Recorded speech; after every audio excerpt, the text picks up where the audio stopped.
Hello दोस्तों, आज की नई वीडियो में आपका फिर से स्वागत है।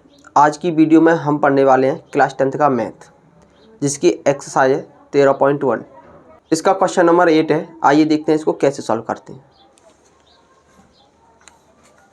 ऊंचाई 2.4 सेंटीमीटर और व्यास 1.4 सेंटीमीटर वाले एक ठोस बेलन में से इसी ऊंचाई और इसी व्यास वाला एक शंक्वाकार खोल काट लिया जाता है। शेष ठोस का निकटवर्ती वर्ग सेंटीमीटर तक पृष्ठीय क्षेत्रफल ज्ञात कीजिए। एक हमारे पास बेलन है। क्या है? एक बेलन है जिसकी अगर हम ऊंचाई की बात करें तो ऊंचाई कितनी है इसकी? 2.4 सेंटीमीटर। 2.4 सेंटीमीटर। अगर हम इसके व्यास की बात करें तो इसका व्यास है 1.4 सेंटीमीटर। तो इसकी त्रिज्या कितनी हो गई? त्रिज्या हो जाएगी इसकी 0.7 सेंटीमीटर। क्लियर है?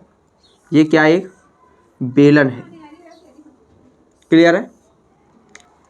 इस बेलन में से इसी ऊंचाई और इसी व्यास वाला एक शंकु काट लिया जाता है। मान के चलेंगे हम इस प्रकार एक शंकु काट लेते हैं। क्लियर? तो इसको काटने के बाद जो हमारा खोल बचता है ये वाला, उसका हमें पृष्ठीय क्षेत्रफल ज्ञात करना है। इस क्वेश्चन में बताया गया है कि एक हमारे पास बेलन है जिसकी ऊंचाई 2.4 सेंटीमीटर है और उसका व्यास 1.4 सेंटीमीटर है। इस बेलन में से इसी ऊंचाई और इसी व्यास का एक शंकु काट लिया जाता है। शंकु काटने के बाद जो हमारे पास खोल बचता है उसका हमें पृष्ठीय क्षेत्रफल ज्ञात करना है। क्लियर है? तो सबसे पहले देखेंगे हम इसका पृष्ठीय क्षेत्रफल निकालेंगे कैसे। इसका पृष्ठीय क्षेत्रफल निकालने के लिए सबसे पहले हम इस बेलन का पृष्ठीय क्षेत्रफल निकालेंगे। उसके बाद हम इस शंकु का पृष्ठीय क्षेत्रफल निकालेंगे। मतलब बेलन का जुड़ गया, शंकु का जुड़ गया। यहाँ पर तो इसका कोई आधार है नहीं, लेकिन यहाँ पर आधार है। तो इस वृत्ताकार मतलब इस शंकु के आधार का भी क्षेत्रफल निकालेंगे। मतलब इस बेलन का आधार होगा यानी कि पाई आर स्क्वायर, इसको भी हम जोड़ देंगे। तो जो हमारा आंसर आएगा वही इसका आंसर होगा। क्लियर है? तो सबसे पहले लिखेंगे दिया है। क्या क्या दिया है? बेलन की ऊंचाई, बेलन की ऊंचाई यानी कि h बराबर कितना दिया है? बेलन की ऊंचाई दी गई है 2.4 सेंटीमीटर। अगर हम व्यास की बात करें तो व्यास दोनों के सेम है और त्रिज्या भी दोनों की सेम है। व्यास कितना है? 1.4 सेंटीमीटर। इसको हम 2r से प्रदर्शित करते हैं। अगर हम त्रिज्या निकालें r बराबर तो 2 का भाग दे देंगे तो कितना आ जाएगा? 1.4 में अगर हम 2 से भाग दे दें कितना आएगा? 0.7 सेंटीमीटर। अब अगर हम इसके खोल का पृष्ठीय क्षेत्रफल निकालेंगे तो खोल का पृष्ठीय क्षेत्रफल बराबर होता है, तो लिखेंगे खोल का पृष्ठीय क्षेत्रफल। खोल का पृष्ठीय क्षेत्रफल बराबर बेलन का वक्रपृष्ठ क्षेत्रफल, बेलन का वक्रपृष्ठ क्षेत्रफल प्लस शंकु का वक्रपृष्ठ क्षेत्रफल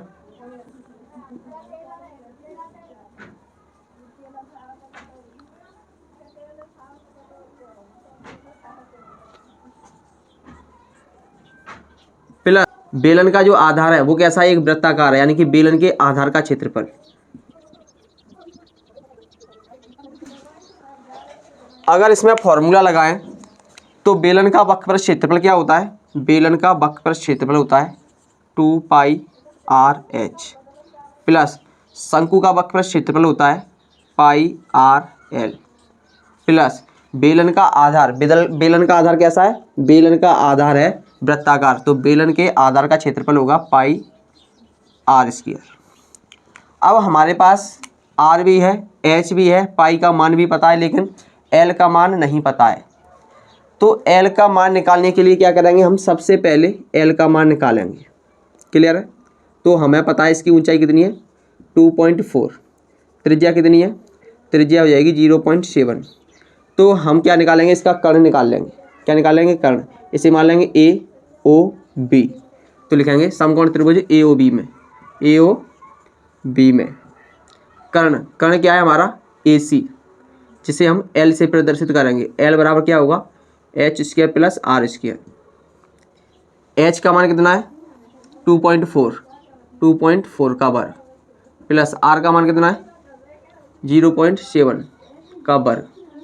अगर हम 24 का वर्ग करेंगे तो 24 का वर्ग हो जाएगा 576। अब 2 अंक बाद दशमलव लगा देंगे, प्लस 7 का वर्ग करेंगे 0.7 का तो कितना हो जाएगा 0.49। इसको अगर हम जोड़ दें तो कितना हो जाएगा, ये हो जाएगा 6.25। क्लियर है। अगर हम इसको बाहर निकालें तो ये आ जाएगा 2.5 सेंटीमीटर, यानी कि त्रिज्या की ऊंचाई कितनी आ गई 2.5 सेंटीमीटर आ गई। अब हमारे पास प्रत्येक का मान हो गया।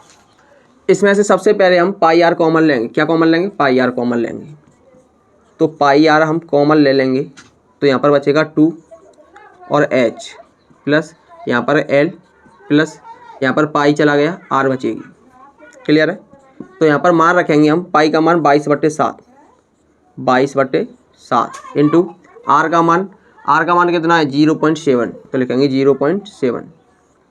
2 इंटू h का मान कितना है 2.4 तो लिखेंगे 2.4 प्लस l, त्रिज्या की ऊंचाई l कितनी है 2.5 तो यहाँ पर 2.5 लिख देंगे, प्लस r का मान यानी कि त्रिज्या 0.7।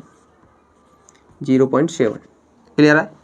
अगर हम 7 से इसको कैंसिल कर दें 0.1 बार और इसका मल्टीप्लाई कर दें तो ये हो जाएगा 2.2 इंटू इसका ऐसे मल्टीप्लाई करें तो ये हो जाएगा 4.8 प्लस 2.5 प्लस 0.7।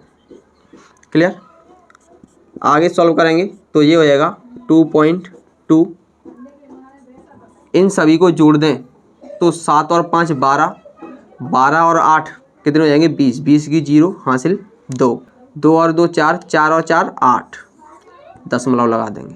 क्लियर है। अब इसका इसमें मल्टीप्लाई करेंगे तो 8 दूने 16, 16 की 6 हासिल 1, 8 दूने 16, 16 और 1 17 सेंटीमीटर स्क्वायर। यही हमारा आंसर हो जाएगा। क्लियर है। यानी कि 17.6 सेंटीमीटर स्क्वायर, यही क्या होगा हमारा आंसर हो जाएगा। अगर इसको कहें कि लगभग में कितना आएगा, इसको हम लिख सकते हैं 18 सेंटीमीटर के लगभग। अगर हम लगभग में आंसर लिखें तो 18 सेंटीमीटर के लगभग लिख सकते हैं और यही हमारा आंसर होगा।